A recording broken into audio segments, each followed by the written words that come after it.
दोस्तों, एक बार फिर मैं आपके लिए लाया हूँ बहुत ही मज़ेदार कहानी। यह कहानी है कानपुर के पास बसे एक छोटे से गांव की। वह गांव एक नदी किनारे बसा हुआ था और उसी गांव में एक मनीष नाम का आदमी रहता था। वह खिलौने बेचने का काम करता था। वह रोज गांव-गांव जाकर खिलौने बेचता था। खिलौने ले लो खिलौने, एकदम नए नए खिलौने।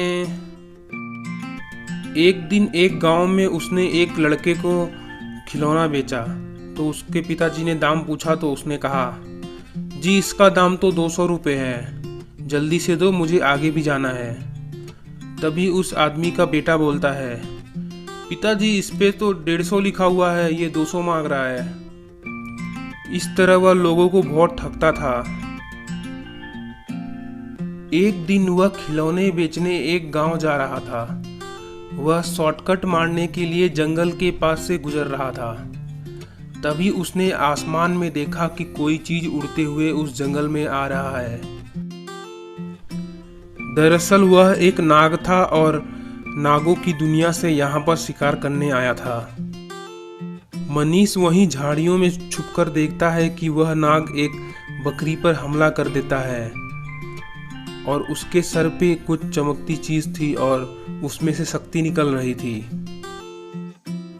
यह सब देखकर मनीष एकदम हैरान हो जाता है और सोचने लगता है, क्या करूं, कुछ तो करना पड़ेगा।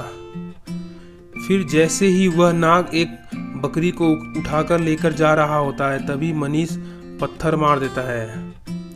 वह पत्थर सीधे जाके उसके सर पे लगता है और वह नीचे गिर जाता है और बेहोश हो जाता है।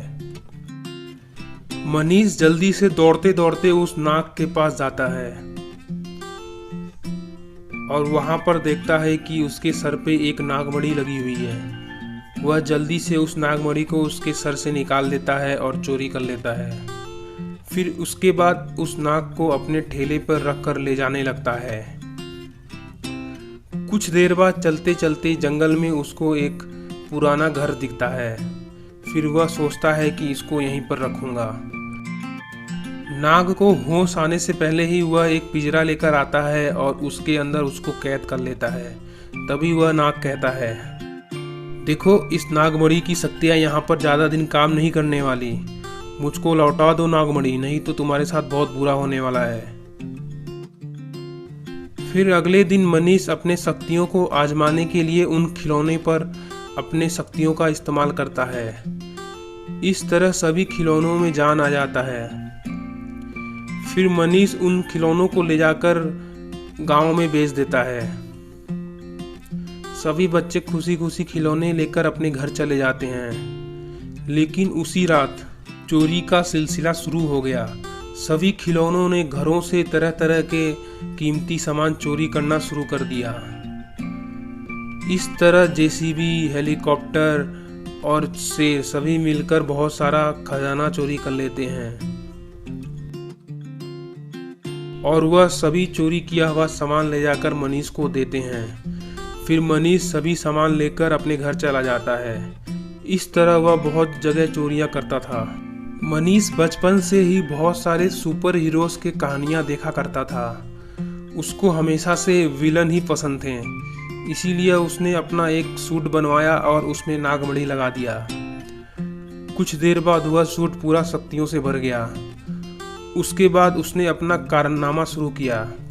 एक दिन एक आदमी ऑटो लेकर जा रहा था। उसने ऑटो वालों को रास्ते में रोककर ही ऑटो को उठाकर वहां से लेकर चला गया। गांव में कुछ लोग लैपटॉप में मूवीज देख रहे थे और लूडो खेल रहे थे। तभी वह वहां पर आता है और उनका पूरा सामान लेकर भाग जाता है। इस तरह वह पूरे गांव में चोरमैन के नाम से फेमस हो गया था। उसी गांव में एक संदीप नाम का आदमी रहता था। वह भी चोरमैन से बहुत परेशान था।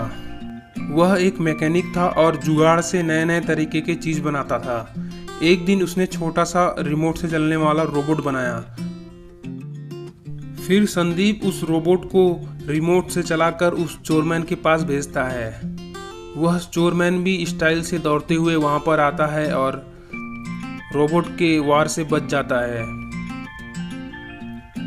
फिर वह चोरमैन भी उस रोबोट पे हमला करके उसको एकदम तोड़ देता है और वह रोबोट उसका कुछ नहीं बिगाड़ पाता। इस तरह पूरे गांव वाले परेशान थे। उधर नागों की दुनिया में दो नागिन नाग के वापस नहीं लौटने पर बहुत परेशान थी। वह नाग के खोज में धरती पर आने लगे। धरती पर आकर उन्होंने बहुत देर तक नागमणि को खोजा और नाग को भी खोजा, लेकिन नाग का कहीं पता नहीं चला। लेकिन नागमणि के शक्तियों की वजह से उनको चोरमैन का पता चल गया। फिर वह चोरमैन का पीछा करते करते उस जंगल में चले आए जहां पर उसने नाग को कैद करके रखा हुआ था। फिर एक नागिन ने अपने नागमणि की शक्तियों से उस चोरमैन पर हमला कर दिया और वह वहीं पर बेहोश होकर गिर गया। फिर उस नागिन ने अपने शक्तियों से उसके शरीर से उस नागमणि को निकाला और उस नाग को दे दिया। उसके बाद सभी नाग और नागिन उड़ते हुए नागों की दुनिया में चले गए। चोरमैन मनीष को सबक सिखाने के लिए उन्होंने उसको एकदम छोटा बना दिया और उसको वहीं पर छोड़कर चले गए। नागिन और राक्षस। यह कहानी है सुंदरपुर नाम के गांव की। वह गांव बहुत छोटा था और बहुत ही सुंदर था। उस गांव में एक मोहनलाल नाम का आदमी अपने पत्नी और बच्चे के साथ रहता था।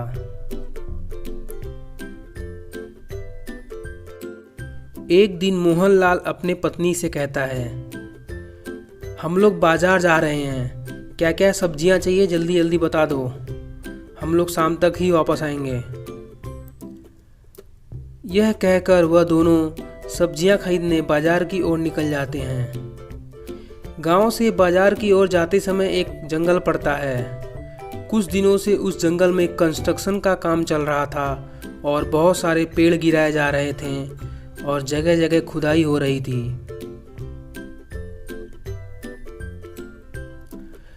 खुदाई करते समय अचानक से एक सांप बाहर निकला और काम करने वाले उस सांप को देखकर हैरान हो गए और डंडा लेके उस सांप को मारने लगे। तभी मोहनलाल वहां से गुजर रहा था। उसने देखा कि लोग सांप को मार रहे हैं। वह दौड़ते हुए उनके पास गया। तुम लोग इस बेजुबान जानवर को क्यों मार रहे हो? छोड़ो इसको। तू निकल यहाँ से, ज्यादा ज्ञान मत बांट, अपने काम पे ध्यान दे। भाई इसको भी दो चार लगा ही देते हैं, बहुत बोल रहा है। यह कहकर वह आदमी मोहन को मारने के लिए दौड़ता है। तभी वहां पर नागिन आ जाती है और वह बहुत गुस्से में होती है। नागिन को देखते ही सारे लोग वहां से भाग जाते हैं। तुमने मेरे बेटे की जान बचाई, तुम्हारा बहुत बहुत शुक्रिया। देखो, अगर तुम चाहो तो हमारे गांव में आकर रह सकती हो, वहां पर लोग अच्छे हैं। यह जंगल तो कुछ दिनों में पूरा साफ हो जाएगा, यहाँ पर इंडस्ट्री बन रही है। उसके बाद नागिन जेसीबी पर हमला कर देती है और जेसीबी एकदम टूट जाता है। भाई वो नागिन कहाँ है, दिख रही है क्या? फिर नागिन ने उन चारों बदमाशों को सबक सिखाने के लिए उनको एक डब्बे के नीचे बंद कर दिया। उसके बाद सभी लोग गांव की ओर निकल गए। चलते चलते वह सभी गांव की ओर पहुंच गए।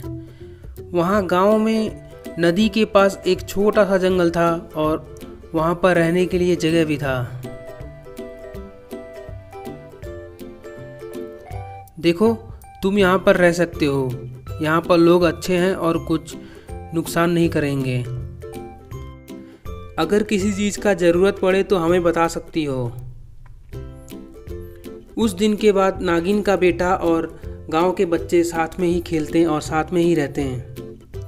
एक दिन गांव वाले लकड़ियां तोड़ने जंगल की ओर जाने लगे और नागिन का बेटा भी उनके साथ जाने लगा।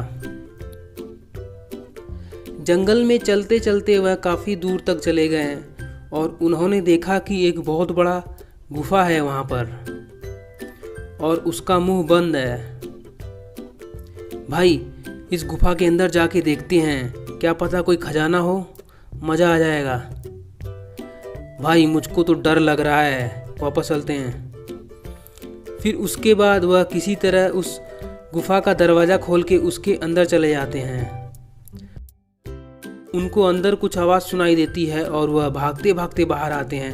अरे भागो, पता नहीं क्या है अंदर, भागो जल्दी भागो। दरअसल उस गुफा में एक राक्षस रहता था और वह बहुत ही खतरनाक था। वह राक्षस इन लोगों का पीछा करने लगा।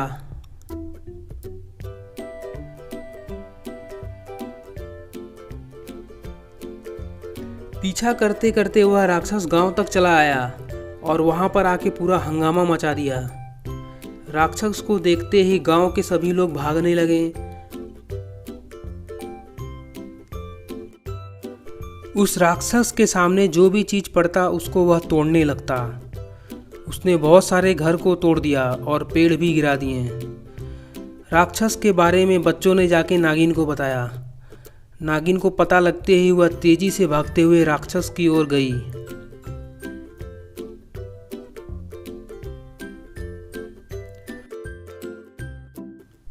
राक्षस ने चारों ओर तहस नहस कर दिया, बहुत सारे घर तोड़ दिए और पेड़ भी तोड़ दिए और वह मोहनलाल के पास पहुंच गया। मोहनलाल के पास पहुंचते ही मोहनलाल और उसके दोस्तों को उठाकर खाने ही जा रहा था कि तेजी से नागिन आ जाती है और उनको बचा लेती है।